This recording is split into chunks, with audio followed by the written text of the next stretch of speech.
اعوذ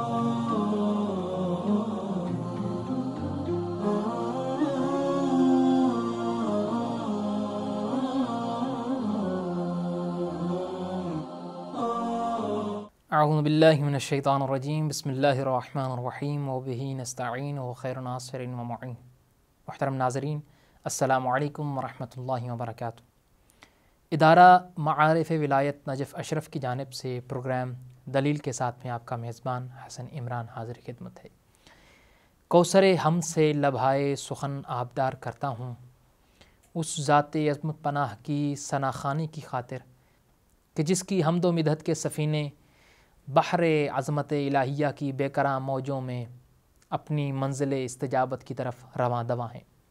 وہ حمد کہ جو انسان کو انسانیت سے متعارف کرواتی ہے، وہ حمد کہ جو کائنات کی رمز حیات ہے، وہ حمد کہ جس کی گہرائی الفاظ کی ظرف سے وسیع تر ہے، اور وہ حمد کہ جو مخلوق کی بساط سے بالاتر ہے۔ ناظرین کرام، انسان اپنی ابتدائی تاریخ سے ہی فطری طور سے ترقی پسند ہے۔ انسان اپنی ابتدائی تاریخ سے ہی فطری طور سے ترقی پسند ہے۔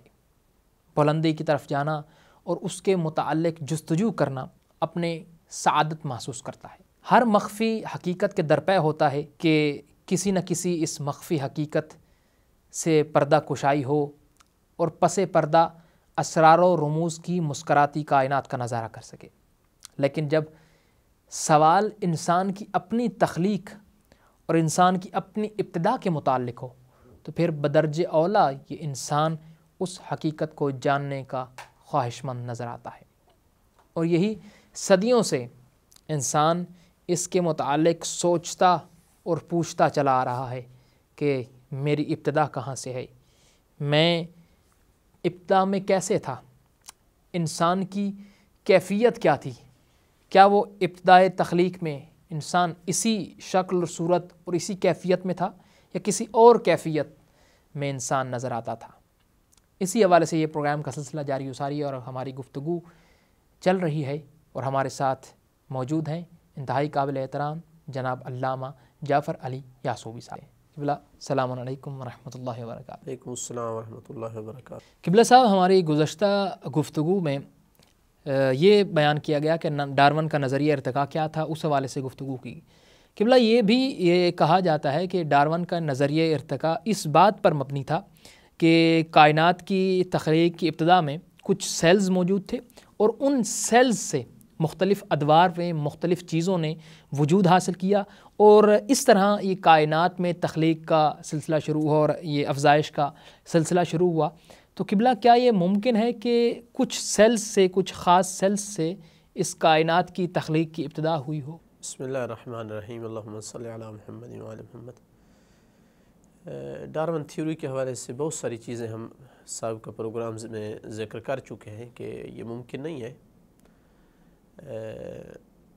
بالخصوص جب سے جینٹک تھیوری پر کام شروع ہوا ہے اور اس میں ترقی ہوئی ہے اور ڈی این اے کا انکشاف ہوا ہے، تو تب سے اس کی بچی کچی ساکھ بھی ختم ہو گئی ہے۔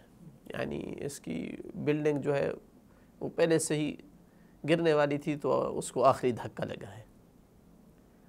اس کی وجہ یہ ہے، یعنی تھوڑی سی اس کی توضیح، کہ انسانی جسم یا دوسرے حیوان کا جسم کھربوں خلیات سے مرکب ہے۔ ہر خلیہ اس کے اندر لاکھوں پروٹینز ہوتے ہیں جو اس خلیے کو تشکیل دیتے ہیں، اور یہ چیز واضحات میں سے ہے کہ ہمیشہ ان خلیات میں ایک کون و فساد کا نظام ہے، یعنی ختم ہوتے ہیں اور بنتے رہتے ہیں، ختم ہوتے ہیں اور بنتے رہتے ہیں۔ تو ہر پروٹین جو ہے اس میں تقریباً لگ بھگ 300 کے امینو ایسڈز ہوتے ہیں۔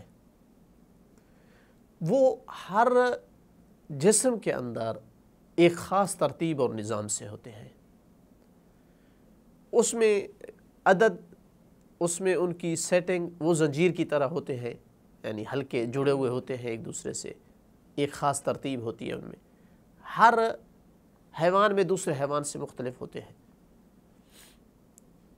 تو یہ خلیہ کہ جو ان پروٹین سے مل کر بنتا ہے، وہ پروٹین کو جب تشکیل دیتا ہے، بناتا ہے، تو کیسے بناتا ہے؟ ایسے بس اتفاق سے جیسے ہی ترتیب دے دیا ان کو، یہ ممکن نہیں ہے۔ کیونکہ اگر یہ کہا جائے کہ یہ اتفاق سے ہو جاتے ہیں اس طرح، مثلا میری باڈی میں یہ 300 امینو ایسڈز جو ہے ایک پروٹین میں اتفاق سے اسی ترتیب سے ہو گئے جس سے یہ ہیں، تو اس کا مطلب ہے کہ یہ ایک کے بعد 300 صفر لگانے کے بعد جو ایک احتمال اس میں سے بنتا ہے، یہ اس کے مطابق واقع ہوا ہے۔ ہم تو 100 میں سے 1% والے احتمال کو بھی وقوع جو ہے اس کو تسلیم نہیں کرتے، چاہے جائے کہ ایک کے بعد 300 صفریں ہوں، یعنی تو اس احتمال کی کتنی قیمت ہے۔ تو علماء سائنس کہتے ہیں کہ خلیہ جب ان کو تشکیل دیتا ہے، ان پروٹینز کو، تو یہ خاص پہلے آرڈر لیتا ہے، ہدایات لیتا ہے کہ اس کے مطابق یہ پروٹین بنانے ہیں۔ وہ ہدایات کہاں سے لیتا ہے؟ ہر خلیے کے سینٹر میں نیوکلس ہوتے ہیں، اس میں 23 جوڑے ہوتے ہیں کروموسومز کے۔ ان کروموسومز میں کہ جو 23 جوڑے ہیں، ان میں انسانی جینز کی تقریباً 20,000 سے 25,000 کے عدد میں جینز ہوتے ہیں۔ ان کروموسومز کے جو جوڑے ہیں ان میں 20,000 سے 25,000 تک انسانی جینز ہوتے ہیں۔ انہی کو ڈی این اے کہا جاتا ہے۔ یہ ڈی این اے کے جینز ہیں جنہیں سائنسی اصطلاح میں نیوکلیک ایسڈز بھی کہا جاتا ہے۔ ان سے میسج ملتا ہے خلیے کو کہ اس طرح کے پروٹین بنانے ہیں، تو وہ اس طرح کے پروٹین تیار کرتا ہے۔ یہ ہر باڈی میں علیحدہ ہوتے ہیں۔ خلیہ اس میں یعنی ایک پوری دنیا ہے، ایک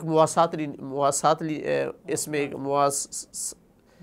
مواصلاتی نظام ہے اس کے اندر، اس میں معلومات ذخیرہ کرنے کا ڈیٹا بینک ہے، خام مال کو رینیو کرنے کا اس میں سسٹم ہے، پائپ لائنیں ہیں اس کے اندر۔ اتنا پیچیدہ ہے کہ ابھی تک سائنس جتنی ترقی کر چکی ہے، خلیہ تو کجا اس کا ایک حصہ بھی تیار نہیں کر سکتے ہیں۔ تو خلیے کا یہ جو نظام ہے، اس میں جب سے دقت آئی ہے، یعنی جب سے اس میں باریک معلومات آئی ہیں، تو پتہ چلا ہے کہ جو ہے یہ پروٹین کو ایک خاص میسج کے بعد تشکیل دیتا ہے۔ وہ میسج وہاں اس کو جو جینز ہیں انسان کے ہیں تو انسانی جینز کا جو میسج ہوتا ہے اس کے مطابق بناتا ہے۔ کسی اور حیوان کا ہے تو اس کے اندر جو جینز ہیں ڈی این اے کے، ان کے میسج کے مطابق پروٹین تشکیل دیتا ہے۔ تیسرے حیوان میں ہے تو اس کے مطابق دیتا ہے۔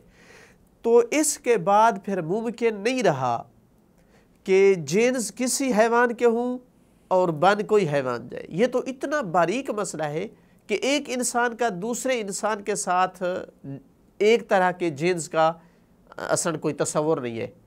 اسی وجہ سے آج کل ڈی این اے پر جو ہے حتمی فیصلے کیے جا رہے ہیں۔ ریپ کا مسئلہ ہو، کوئی اور مسئلہ ہو، اصلاً کوئی یعنی انتہائی کمزور سا احتمال بھی نہیں ہوتا ہے کہ شاید یہ ڈی این اے اس بندے کے نہ ہو، کسی اور کے ہو۔ تو یہ کیسے ممکن ہے کہ اصلاً جو ہے اس کے جینز جو ہے بندر کے تھے اور بند ان سے انسان گیا ہے؟ تو اصلاً یہ ممکن نہیں ہے، کیونکہ اس کا معنی یہ ہے کہ پھر کوئی نظام نہیں ہے کوئی ڈی این اے کا، پھر پروٹین جو ہے اپنے آپ تشکیل پا جاتی ہے، کوئی اس کا خاص میسج وغیرہ نہیں ہوتا۔ تو پھر کس طرح سے انسان سے ہمیشہ انسان بنتا جا رہا ہے؟ پھر تو انسان سے انسان نہ بنتا، کوئی اور چیز بنتی، کبھی انسان بنتا، کوئی بندر سے کبھی بندر بنتا، کبھی انسان بنتا، کبھی کوئی چیز بنتی، تو اصلاً نظام دھرم برہم ہو جاتا۔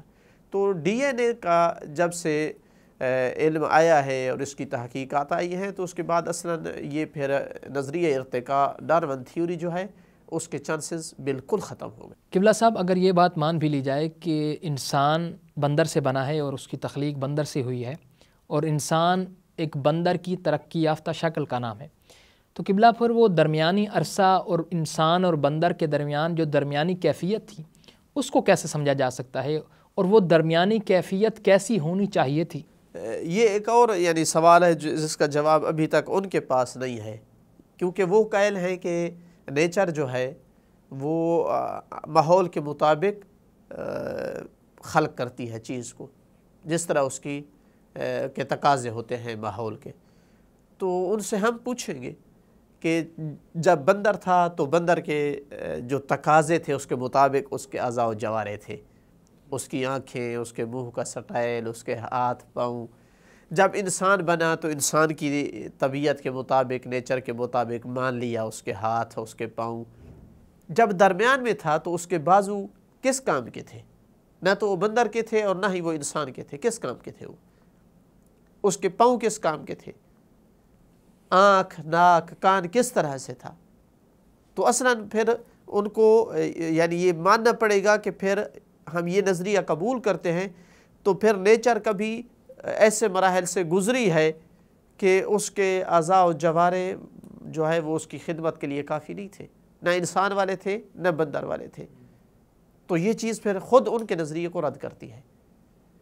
تو پچھلے پروگرامز کو ملا کر ابھی تک یعنی جتنی باتیں ہم نے کی ہیں یہ وہ ہے کہ جن کا یعنی دفاع کرنے والے ابھی تک جن کا یعنی اس نظریے کا دفاع کرنے والے ان باتوں کا ابھی تک کوئی جواب پیش نہیں کر سکے۔